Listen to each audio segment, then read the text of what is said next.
Solamente ese versículo vamos a leer, dice la palabra de Dios. Siendo Josué ya viejo, entrado en años, Jehová le dijo: tú eres ya viejo, de edad avanzada, y queda aún mucha tierra por poseer. Ese va a ser el título de nuestro mensaje, mucha tierra por poseer. Quiero que note, hermano, que Josué aquí era un hombre, dice viejo, dice la Biblia, y luego enfatizando, dice de edad avanzada. Aquí en nuestro tiempo dirían que era una persona de la tercera edad. Entonces dice la palabra de Dios, hermano, que siendo Josué un hombre viejo y de edad avanzada, Dios le dijo: aún tiene muchas tierras por poseer, mucha tierra por conquistar. Ahora, Josué, hermano, no le había llegado el tiempo de su jubilación.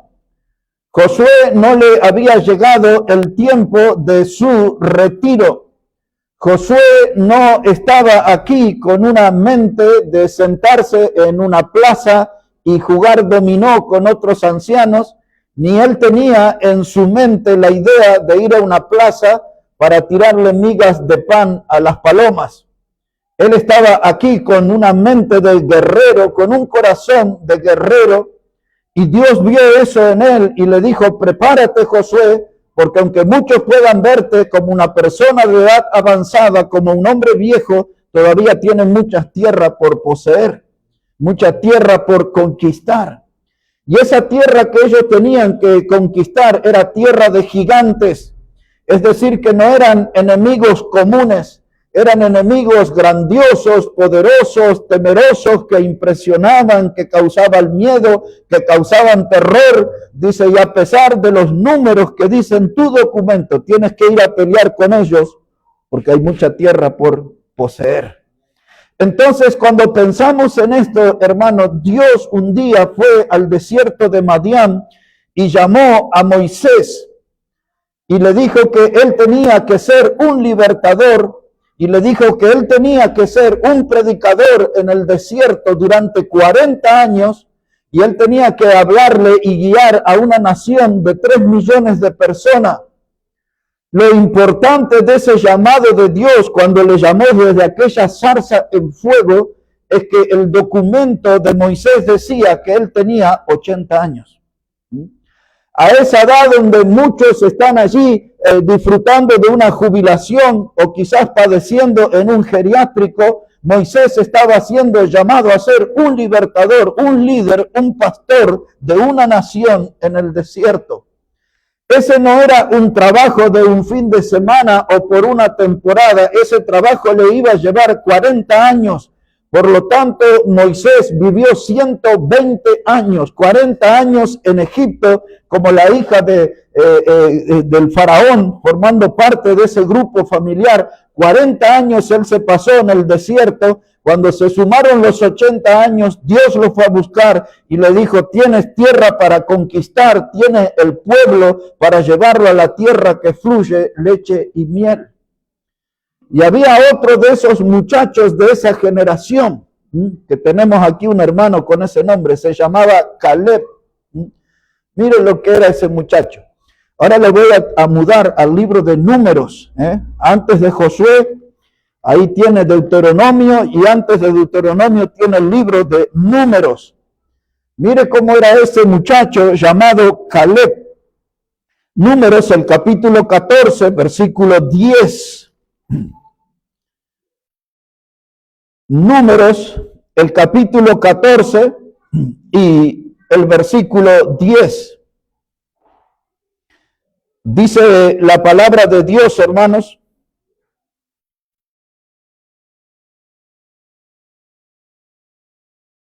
versículo 24, número del capítulo 10 y el versículo 24. Dice, Dios es el que está hablando y dice: pero a mi siervo Caleb, por cuanto hubo en él otro espíritu y decidió ir en pos de mí, yo le meteré en la tierra donde entró y su descendencia la tendrá en posesión. Números, el capítulo 14, versículo 24. Mi siervo Caleb, por cuanto hubo en él otro espíritu. Quiero que note esa expresión. Este hombre Caleb era una persona de espíritu diferente. Se distinguía de todos los hombres en su generación por su espíritu. La pregunta es, ¿qué hizo este muchacho? Este hombre Caleb fue uno de los dosito nomás, de 3 millones que salieron de Egipto liderados por Moisés. Él fue uno de los 2 que entró a la tierra prometida. Todos los otros 3 millones se quedaron tirados en el desierto, incluido Moisés. Este era Caleb, el muchacho que les estoy hablando. Pero cuando él tenía 85 años de edad, se presenta delante de su compañero de espionaje, que era Josué. Josué es el otro hombre que entró a la tierra prometida. Caleb y Josué, los únicos 2 de todos los que salieron de Egipto y cruzaron el mar y vivieron en el desierto los 40 años. Y él se presenta delante de su amigo porque ellos habían formado en su juventud parte de un grupo de 12 espías que habían entrado a la tierra prometida para ver que esa tierra tenía todo lo que Dios le había prometido, que fluía leche y miel y que los frutos eran enormes, de tal manera que un racimo de uva la tenían que llevar entre 2 hombres colgados en un palo. Mire la clase de frutos que daba esa tierra. Pero esa tierra estaba llena de gigantes como enemigos.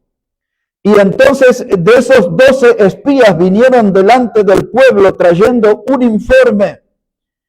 Y 10 de esos espías preocuparon al pueblo, afligieron al pueblo de tal manera que lo hicieron llorar al pueblo.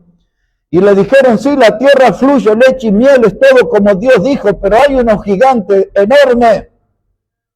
Y dijeron ellos, dice, cuando nosotros entremos allí, dice, ellos nos van a pisar como langostas. Eso dijeron 10 espías. Pero había otros 2 más, Caleb y Josué, hombres jóvenes. Y ellos le hablaron al pueblo y le dijeron, no tienen que preocuparse, Dios va a pelear con nosotros. Vamos a entrar a esa tierra porque nosotros los comeremos como pan. Oh, mire qué tremendo.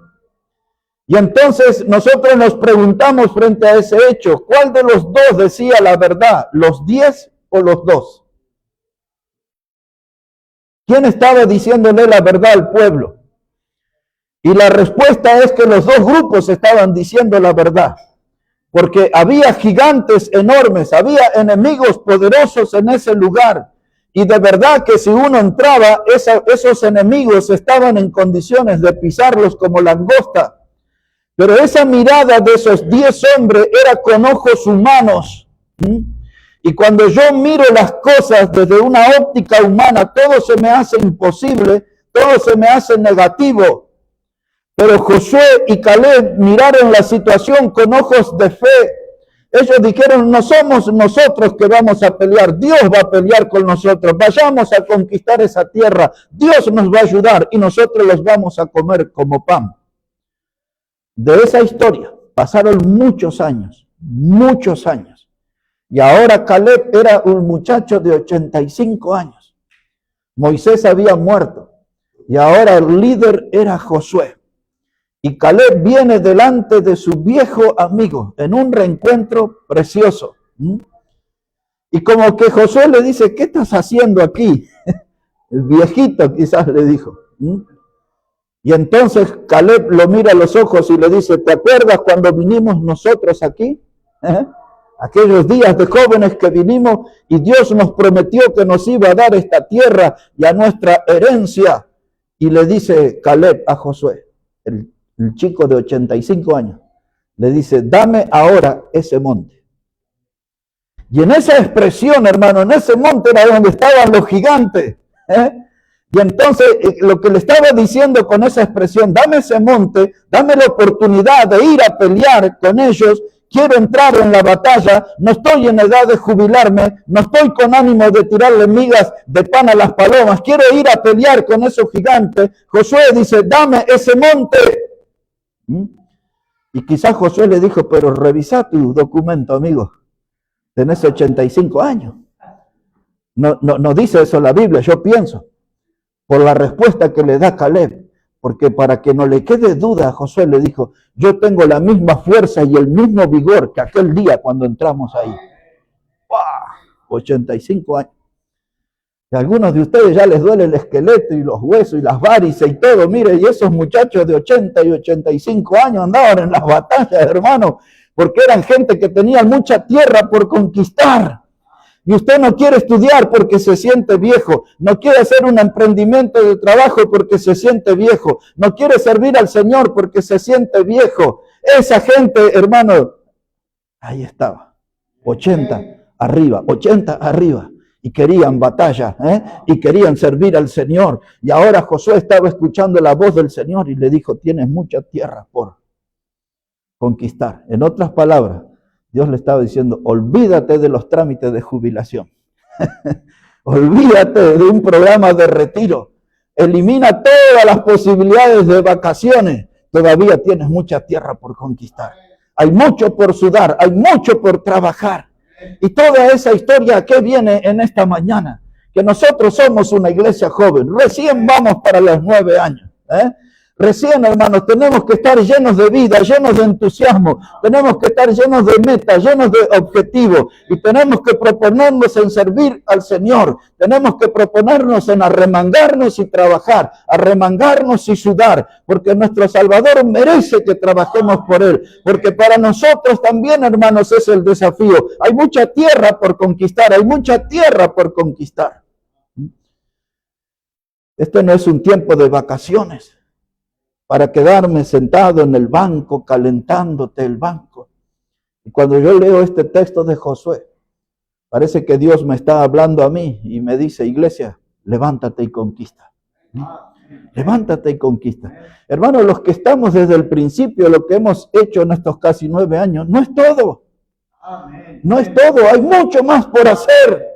Y algunos pueden sacar cuenta y decir, pero hemos tenido logro, hemos hecho bautismo, hemos ganado alma, hemos traído gente nueva, pero yo no quiero dormirme en los viejos laureles, esos laureles ya están marchitos, vamos por los nuevos, hay más conquista, hay más almas para ganar, hay más familias para alcanzar, hay más pecadores para llevarles el mensaje salvador del evangelio, hermano. Todavía nosotros como Iglesia Bautista Maranata tenemos mucha tierra por conquistar. Y en palabras de Josué, que usted conoce del capítulo 1, versículo 7 y versículo 9, 2 veces Dios le dice, esfuérzate y sé valiente. ¿Por qué alguno de nosotros no tiene plan de conquista? ¿Por qué alguno de nosotros no está pensando en nuevas conquistas? Porque no están dispuestos a esforzarse y porque no están dispuestos a demostrar la valentía. Porque la valentía viene cuando tenemos comunión con Dios. Cuando tenemos comunión con Dios nos sentimos fuertes, nos sentimos con ganas, nos sentimos desafiados. Pero si no estamos bien con Dios, hermano, estamos debilitados, desanimados, como viviendo ahí en un pantano maloliente. Pero Dios nos está llamando, esfuérzate y sé valiente, esfuérzate y sé valiente. Y ahora quiero agregarle esto. Las conquistas es un asunto de valientes. Ningún cobarde. La Biblia usa una palabra extraña, la palabra pusilánime. Ya la han oído esa palabra. En Deuteronomio 20, por ejemplo, aparece esa palabra. Cuando Dios habló con aquel hombre llamado Gedeón, también le habló de los pusilánimes. Dice, esos que se vuelvan a su casa, decía. El escritor de Deuteronomio en capítulo 20 decía lo mismo. Los soldados que no quieran ir a la guerra, dice que se vuelvan a su casa, no sea que desanimen al pueblo. Pero Dios quiere usar gente valiente, gente pusilánime, desalentada, de poco esfuerzo, eso no. Y entonces mire aquí, ya que estamos el número un poquito más adelante, Deuteronomio, el libro que sigue. Deuteronomio en el capítulo 3. Deuteronomio en el capítulo 3. Y algunos de ustedes ya están preguntándose, ¿y cómo? No dijo que era como patada de chancho el mensaje, pero todavía está. El chanchito está pateando todavía. Mire, Deuteronomio el capítulo 3, hermano. Versículo 18. Deuteronomio 3, verso 18. Mire cómo dice la palabra del Señor. Dice, yo os mandé entonces diciendo, Jehová vuestro Dios os ha dado esta tierra por heredad, pero iréis armados todos los valientes delante de vuestros hermanos, los hijos de Israel. Entonces aquí está, hermano, la tierra para conquistar, la tierra por heredad, dice el texto. Pero Dios le da una recomendación al pueblo del Antiguo Testamento y a nosotros también en esta mañana. Dice, van a ir a esa tierra por heredad, pero iréis armados. ¿Por qué Dios le dijo que tenían que ir armados? Porque, hermano, hay cosas que no se conquistan si no se entra en la batalla. Hay que batallar. Hay que pelear con el enemigo. El enemigo no se rinde fácilmente. Y Dios le dijo a su pueblo, van a recibir esa tierra por heredad, pero van a ir armados. ¿Quiénes dice? Los valientes, la palabra que aparece ahí. Los que son valientes, los que están, hermanos, con ese deseo de conquista, con ánimo de conquista, los que están dispuestos a esforzarse, dice, esos tienen que ir armados. ¿Y cuál es la relación con nosotros como iglesia? Lo que Pablo escribió a los Efesios en el capítulo 6, versos 10 y en adelante. Cuando empieza a explicar de la característica del enemigo y donde dice que Dios nos ha dado la armadura a nosotros, la armadura como creyentes. Vamos ahí, hermano, a ver ese pasaje, a revisar Efesios capítulo 6.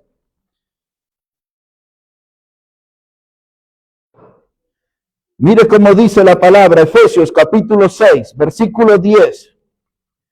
Comenzamos con ese pasaje. Efesios el capítulo 6, versículo 10. Dice la palabra, por lo demás, hermanos míos, fortaleceos en el poder, en el Señor y en el poder de su fuerza. Entonces, hermanos, si nosotros miramos con nuestros ojos humanos la situación, cualquier situación de nuestra vida, el enemigo va a parecer invencible, grandioso, insuperable. Pero la Biblia nos enseña, hermano, que para entrar en esta batalla tenemos que estar fortalecidos en el Señor. Cuando Dios nos fortalece, todo cambia.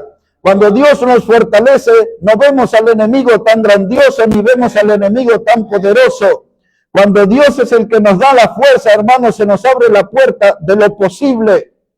Pero si yo miro toda situación de la vida con los ojos humanos nada más, siempre va a aparecer un muro insuperable, un obstáculo insuperable.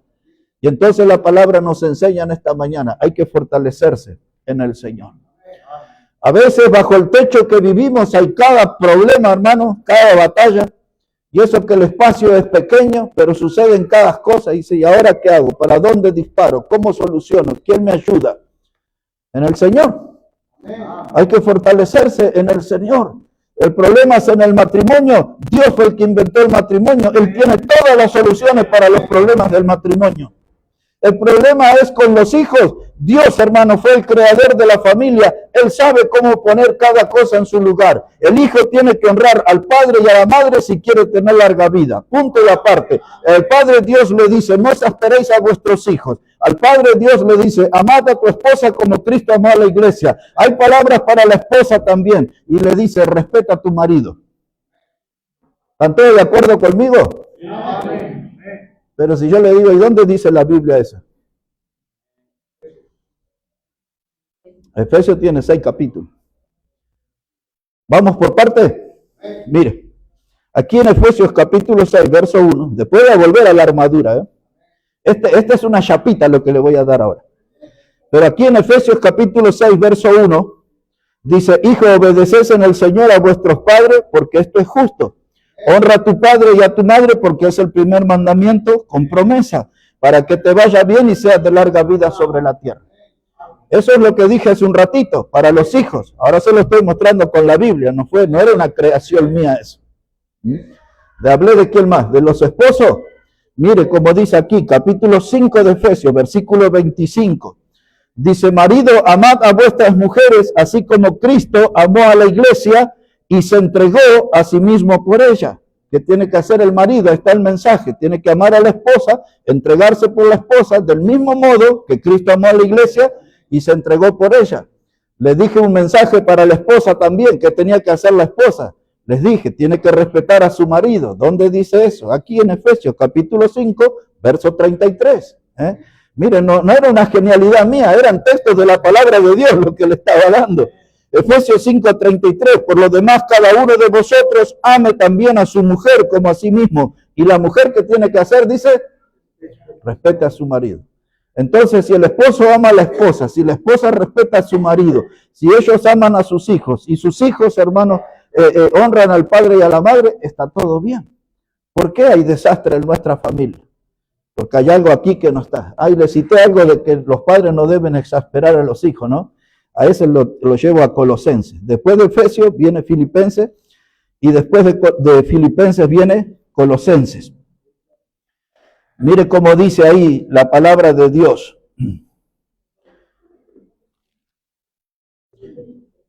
Colosenses, capítulo 3.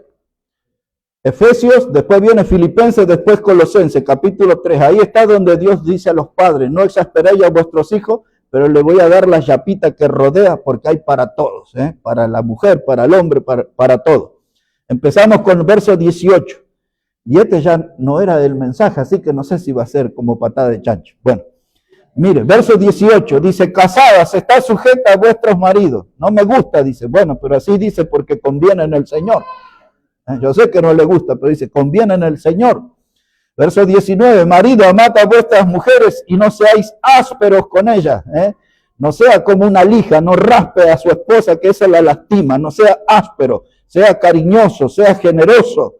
Versículo 20, hijo, obedeced a vuestros padres en todo, porque esto agrada al Señor. Pero mi padre es medio dinosaurio, tiene ideas raras, no importa, dice, obedezca a su padre en todo, porque eso le agrada al Señor. Verso 21, padre, no exasperéis a vuestros hijos para que no se desalienten. Padre, jamás de los jamases comparen a sus hijos con otros. No diga, el hijo del vecino estudia más, el otro se recibió a tal edad y mira a esta edad y todavía. Nunca compara a sus hijos con otros. No los exaspere, aliéntelo, anímelo, acompáñelo. Ese es el trabajo de padre. Bueno, esto es por una conferencia de familia. Estamos hablando de valientes y esforzados. Y estamos hablando de la necesidad de la armadura para enfrentar al enemigo. Así que volvemos a Efesios capítulo 6. Efesios el capítulo 6. Y de paso le digo, cuando un predicador bautista le dice que va a predicar cortito, nunca le crea. Dire aquí, Efesios capítulo 6, versículo 12. Efesios capítulo 6, versículo 12. Dice la palabra, porque no tenemos lucha contra sangre y carne, sino contra principados, contra potestades, contra gobernadores de las tinieblas de este siglo, y contra huestes espirituales de maldad en las regiones celestes. Ahora mire, eso sí que no voy a entrar en detalle, pero aquí hay toda una organización satánica. El diablo está bien distribuido en el mundo con todas sus fuerzas. Debajo de cada uno de estos títulos que presenta, a saber, potestades, a saber, gobernadores de las tinieblas, a saber, huestes espirituales de maldad de las regiones, todo esa es la organización del diablo en el mundo. Y a usted le pasan cosas a veces y dice, ay, qué mala suerte que tengo. No, no tiene mala suerte, es que el diablo está bien organizado y haciendo daño en todas las cosas. ¿Y ahora qué hago? Lo que sigue, versículo 13, esto es lo que tiene que hacer. Dice, por tanto, tomad toda la armadura de Dios para que podáis resistir en el día malo. Y habiendo acabado todo, estar firmes. Está pues firmes, ceñidos vuestros lomos con la verdad, vestidos con la coraza de justicia, calzados los pies con el apresto del evangelio de la paz. Y sobre todo tomad el escudo de la fe, con que podáis apagar los dardos de fuego del maligno, y tomad el yelmo de la salvación y la espada del Espíritu, que es la palabra de Dios. Y acá en la Argentina dirían, toma mate y avivate. Aquí está, Dios nos dio la armadura. ¿Por qué? porque estamos en una batalla. Nosotros no somos ciudadanos de este mundo. Filipenses 3:20 dice que somos ciudadanos del cielo, de donde esperamos al Salvador. Por lo tanto, si estamos en un territorio enemigo, los que no son de la fe no nos harán fácil la vida, hermano. Nos complicarán, nos presentarán muchos problemas. ¿Y qué hago frente a eso? Me tengo que poner esta armadura, porque estoy en tiempo de batalla. Estamos en la tierra, en territorio de batalla. Necesito de esta armadura, porque la exigencia de Dios en el Antiguo Testamento es la misma para nosotros, la misma palabra: esfuérzate y sé valiente. Esfuérzate y sé valiente. Tenemos que conquistar. Ahora, esto no lo voy a hacer con una mentalidad positiva. Esto lo voy a hacer con la armadura del Señor. Con la armadura que Dios me da. Así que bueno, hermanos, la conquista es asunto de valiente. ¿Y qué tal si yo le digo que el territorio que necesitamos conquistar es nuestra vida interior primero? Porque si vamos a dar batalla afuera, vamos a tener que tener victoria en nuestra vida interior. ¿Hay malos pensamientos en nuestra mente? ¿Hay pensamientos perversos? El Salmo 139, David termina diciendo, Salmo 139, los últimos 2 versículos. Él dice: examina Dios mi corazón y ve si hay en mí caminos de perversidad. ¿Hay caminos de perversidad? ¿Hay pensamientos de perversidad? ¿Está limpia mi mente o es un basural? Porque a veces los creyentes están en la casa de Dios, pero su mente es un basural, está llena de cosas inmundas, de pensamientos impuros, de deseos malos. Y entonces, hermanos, a la hora de presentar batallas, vamos a tener que pelear con nuestro interior. ¿Cómo estamos con el asunto de los vicios? ¿Cómo estamos con el vinito? ¿Cómo estamos con el cigarrillo, con la droga y con cosas así? Ay, pero ¿cómo en la iglesia dice eso? Pues esta semana tuve varios casos para atender, varios casos de hombres y mujeres que han estado años en diferentes iglesias, y algunos eran militantes en la congregación que yo pastoreaba, y están luchando con las drogas y están perdiendo la batalla, después de años en la fe. Por lo tanto, lo que estoy diciendo no es una cosa extraña. Tenemos que mirar nuestra vida interior y dar batalla, limpiar todo eso que está ahí, hermano, impuro, todo lo que está desordenado delante de Dios. Tenemos una batalla interior. Nuestra alma es el campo de batalla, nuestra mente es el alma de batalla. Entonces tenemos que ser vencedores en eso. Estamos esperando el enemigo afuera, todos en la puerta y en la ventana, y el enemigo está adentro. Y aún el enemigo de la fe en la iglesia. Nosotros estamos mirando que no venga ningún líder de una secta, que no venga un apóstata a nuestra congregación. Y la Biblia dice: cuidado, porque del medio vuestro saldrán lobos rapaces que no perdonarán al rebaño. Del medio vuestro. Nosotros esperamos que el enemigo venga de afuera y está adentro. En la iglesia hay que mirar bien adentro. En nuestra vida interior tenemos que mirar bien adentro. Y después vamos a tener que salir a pelear afuera. Hay muchas batallas, y ahí trabaja el diablo, y trabajan sus demonios, y trabajan los secuaces del diablo, y trabajan los instrumentos que el diablo usa. Tenemos una batalla tremenda, y nosotros andamos distraídos por la vida, y nos pasan cosas, y decimos: ¿qué será? ¿No? ¿Qué? Ya vendrá una buena racha para mi vida, decimos. No, es que el enemigo nos está dando duro, pero usted no tiene mirada espiritual, no tiene discernimiento espiritual. ¿Por qué mis hijos son tan rebeldes? ¿Por qué hay tanta lucha en mi casa? Y si hablamos de plata, de administración, ¿por qué no me alcanza la plata? ¿Qué es que Dios se olvidó de mí? Dios no me provee. Dios le da lo suficiente. Usted es un mal administrador. Entonces tengo que revisar mi vida. No tenemos que ser tan descuidados, hermanos, porque el enemigo está alerta. El enemigo no descansa, el enemigo siempre está al acecho. Pedro nos dijo: es como un león rugiente que anda buscando a quien devorar. Y usted anda mirando pajaritos ahí, cosas ahí, y el enemigo está que nos devora, hermano. Tenemos que estar atentos. Hay mucha tierra por conquistar. Y si no lo estamos logrando, es porque estamos muy distraídos, porque no estamos en la batalla del Señor. Por eso Pablo escribía: pelea la buena batalla. Y cuando él dice pelea la buena batalla, es un llamado de atención, porque si hay una buena, quiere decir que hay una mala. ¿En cuál batalla estoy yo?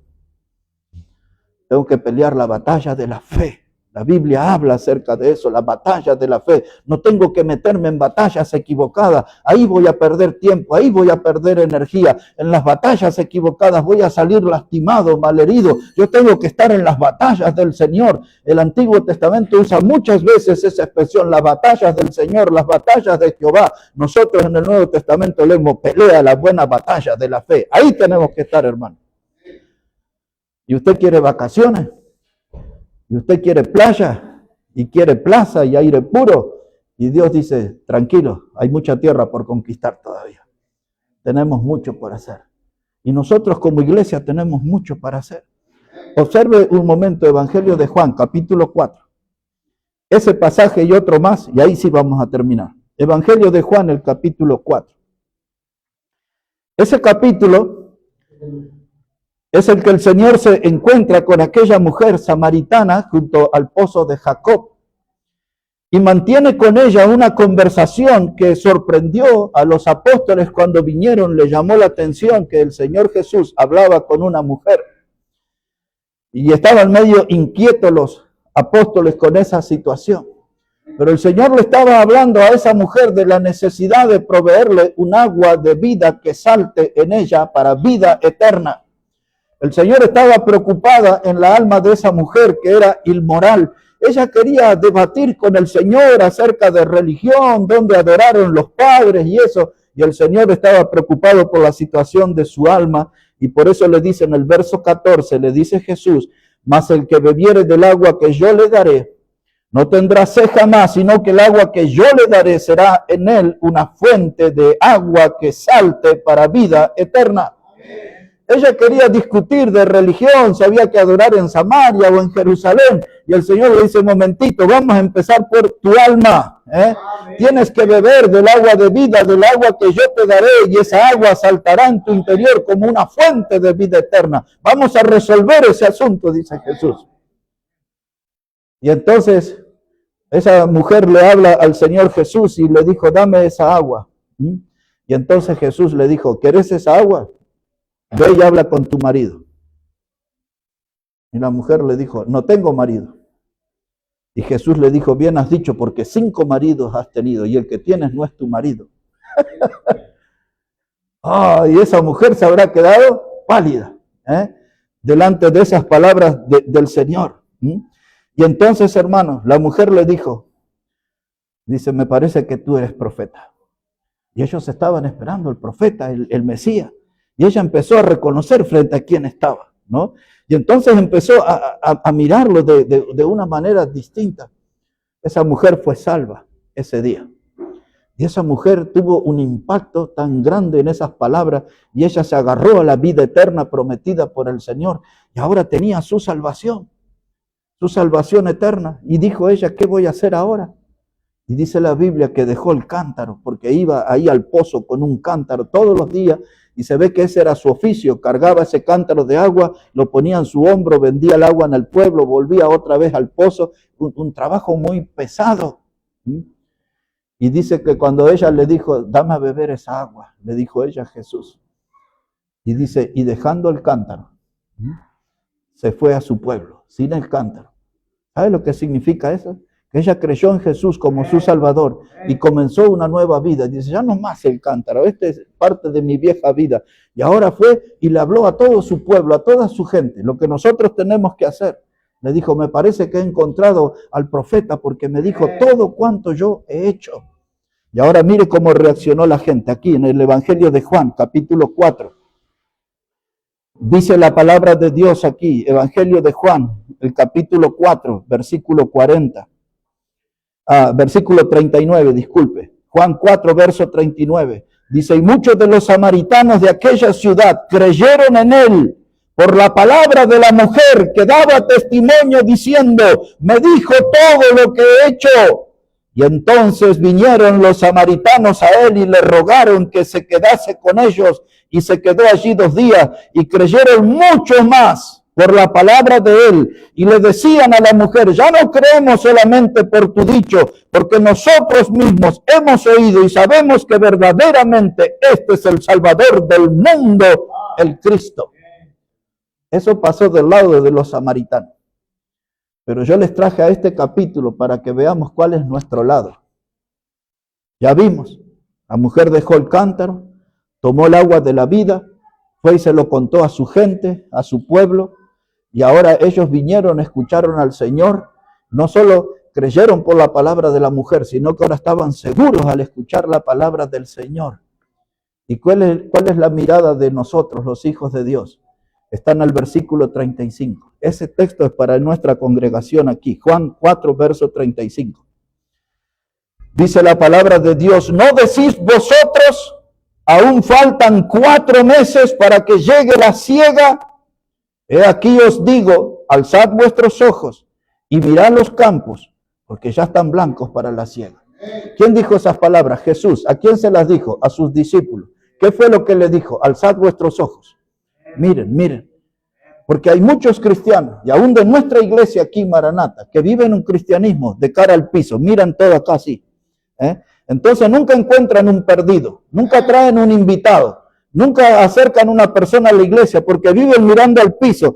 Mire hacia arriba, mire a su alrededor y va a haber un borracho, un drogadicto, va a haber una familia que se desmorona, que se derrumba, va a haber compañeros de trabajo que sufren, va a haber gente que padece de tristeza, va a haber toda clase de aflicciones, pero nunca usted los ve porque no levanta la mirada. Y el Señor le dice, levantad vuestros ojos. Y empezó a ver todos esos samaritanos viniendo, cientos de samaritanos. Y el Señor le dice a sus discípulos, los campos están listos para la siega. Ya la palabra la prediqué, ahora hay que cosechar. Nosotros, hermanos, hace 9 años estamos predicando la palabra. ¿Cuándo vamos a empezar a cosechar? ¿Cuándo vamos a cosechar? Porque las frutas, hermanos, como la gente, tienen un tiempo, tienen fecha de vencimiento. La gente no vive para siempre. La Biblia dice que las personas viven 70 años y en los más mayores 80 años. Ese es el límite de la vida. No está siempre la gente, hermano. La fruta, hermano, usted tiene un mes para recoger la naranja, si no se echa a perder. Tiene un mes para recoger la uva o la manzana, si no se echa a perder. Y así con cantidad de frutos, si los frutos permanecen en la planta, se echan a perder, se caen. Así pasa con la gente. ¿Qué estoy queriendo decirles? Nosotros somos responsables de esta generación. Y nosotros tenemos el mensaje del Evangelio para alcanzar esta generación. Y si nosotros como iglesia no empezamos a cosechar, esta generación se va a perder. Se va a perder. Y el Señor viene en esta mañana y dice, les estoy hablando a los que pueden entender que hay mucha tierra por conquistar. Les estoy hablando a aquellos que son parte de una iglesia que se quiere levantar y esforzarse. Les estoy hablando a aquellos de la iglesia que son valientes y quieren hacer algo por la obra del Señor y por las almas. Les estoy hablando a aquellos que quieran abrir sus ojos y vean que los campos están listos para la siega. Pero mi cuñado es muy duro. Doble la rodilla, ore por él, invítelo para venir aquí. Pero la familia de mi esposa son muy duros, son religiosos. Doble la rodilla, ore por ellos y tráigalos aquí. Necesitan escuchar la palabra de Dios, el evangelio de verdad. Necesitan escuchar la salvación eterna. No mire la dureza del corazón, mire el poder que Dios tiene para ayudarnos. Porque si no, hermano, estamos como esos 10 espías. Miraron los gigantes, pero no miraron como Caleb y Josué, lo miraron con los ojos del Señor. Dice Caleb y Josué, vamos, que los vamos a comer como pan. Y no es que estaban agrandados, no eran petizos, porque hoy todos los peticitos son todos guapitos, así, ¿no? Se agrandan. No eran petizos, solamente que miraron la situación con los ojos de la fe.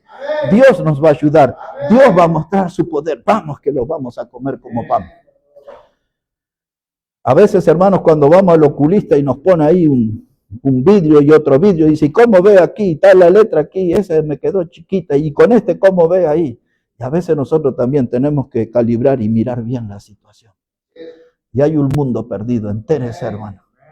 Y ese mundo está alrededor, y muchos de esos perdidos tienen nuestra sangre, y muchos de esos perdidos tienen nuestro apellido, y algo tenemos que hacer por ello. ¿Qué tenemos que hacer? Entender que no estamos jubilados, todavía hay mucha tierra por poseer, mucha tierra por conquistar. Y si Dios usó esos viejitos divinos, a Josué, a Moisés, a Caleb, ¿cómo no me puede usar a mí? que todavía tengo unas cuantas arrugas y unas cuantas canas y una linda panza, ¿cómo no me va a usar a mí? ¿Cómo no me va a usar a mí? Yo quiero que Dios me use. Yo quiero ser bien consciente de que todavía hay mucha tierra por poseer, mucha tierra por conquistar. Nuestro trabajo no terminó, hermano. Estos 8, casi 9 años que tenemos de vida, esto no es todo. Tenemos más por hacer. Tenemos que ponernos en el campo de batalla, entender que este es el tiempo de cosecha. Y ahora usted tiene que decidir. Los que son del campo entenderán mejor. ¿Usted va a dormir en el granero o va a salir a cosechar al campo? Porque hay muchos que están durmiendo en el granero, ¿eh? Hay que salir a cosechar. Hay que salir a buscar los frutos. Pero hace mucho frío tempranito. Cuando nos sale el sol hay mucha gente con manos curtidas y con sus cinturas arqueadas levantando frutos en el campo. Nadie los aplaude, esa gente no sale en los diarios, no sale en la televisión. Son hombres y mujeres obreros silenciosos que se rompen los riñones y las costillas levantando los frutos de la tierra que un día sembraron. Y aquellos que sembraron con lágrimas, dice la Biblia, con regocijo segarán. ¿Cuándo vamos a empezar a segar? ¿Cuándo vamos a empezar a cosechar? No tengo que dormirme, tengo que estar aquí, bien activo. Quiero decirles esto para terminar. El evangelismo, la predicación del evangelio, el evangelismo, como usted quiera llamarle, es un gigante dormido. Yo creo que el evangelismo está dormido en nuestra congregación. Tenemos que despertar ese gigante en estas horas. Tenemos que despertar ese gigante, hermano, porque hay muchas almas que están necesitadas. Gente de nuestra familia necesita de Cristo, hermano, necesita de la salvación. Y esta mañana volvió a mi memoria a un grito de un antiguo predicador que era el fundador del ejército de salvación. Y él decía, vayamos por las almas y vayamos por las peores. Porque también hay un cristianismo, hermano, que es muy selecto. Dice, vamos a predicarle a los empresarios, vamos a predicarle a los ricos, vamos a los de clase media, vamos a predicarle a los universitarios. Pero aquel predicador decía, vayamos por las almas y vamos por las peores. ¿Por qué? Porque tenemos que demostrarle que Dios les ama a ellos también, que Cristo murió por ellos también. Y queremos demostrar que el poder de Dios puede transformar la vida más inmunda en esta vida. Un último texto, como les prometí, y terminamos. Isaías, el capítulo 60. Isaías, el capítulo 60. Si se les hizo un poquito largo, el chanchito no era normal. Pero mire cómo dice aquí la palabra. Isaías, el capítulo 60, versículo 1. Esto está hablando algo hacia el futuro, para el tiempo que en doctrina se llama el reino. Pero mire lo que dice la palabra de Dios. Isaías 60, versículo 1. Dice, levántate y resplandece, porque ha venido tu luz y la gloria de Jehová ha nacido sobre ti. Porque he aquí que tinieblas cubrirán la tierra y oscuridad las naciones. Mas sobre ti amanecerá Jehová y sobre ti será vista su gloria, y andarán las naciones a tu luz y los reyes al resplandor de tu nacimiento. Está hablando de la nación de Israel. Pero yo agarré esto para mí en esta mañana.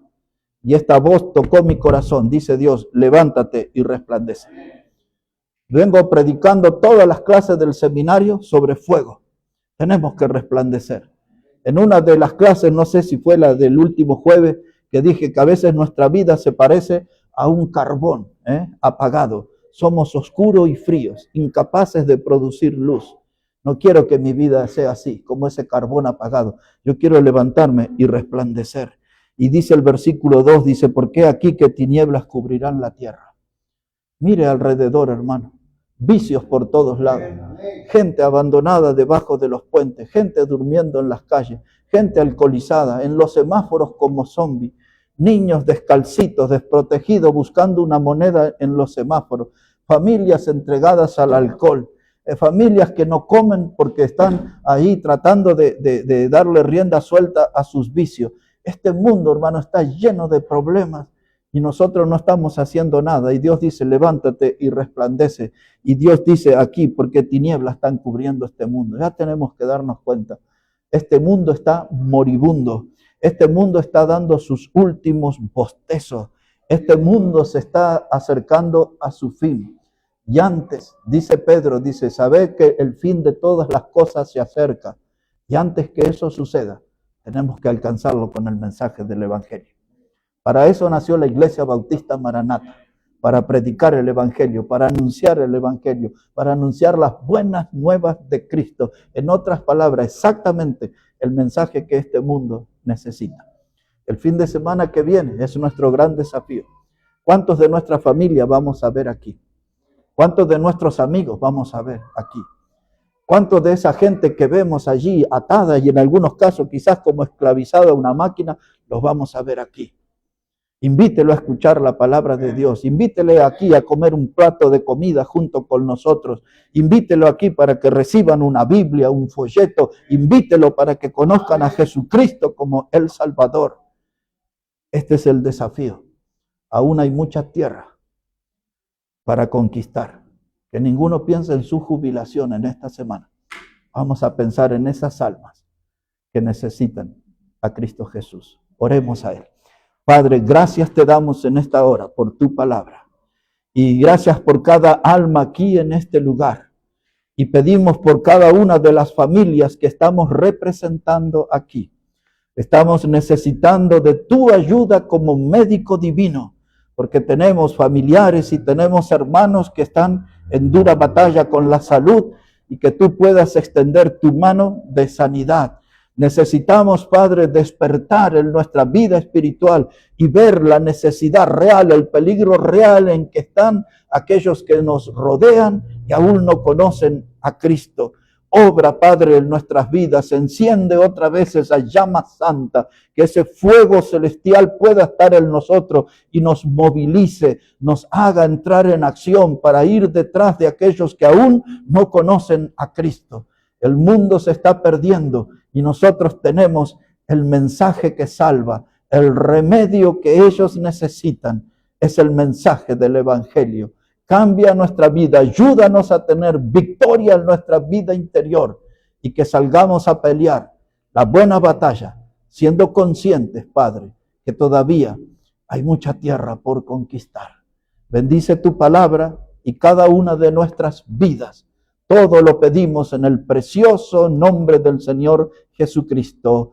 Amén y amén. Amén. El Señor les bendiga grandemente, hermanos. Voy a pedir a hermano Eris que él pueda venir aquí y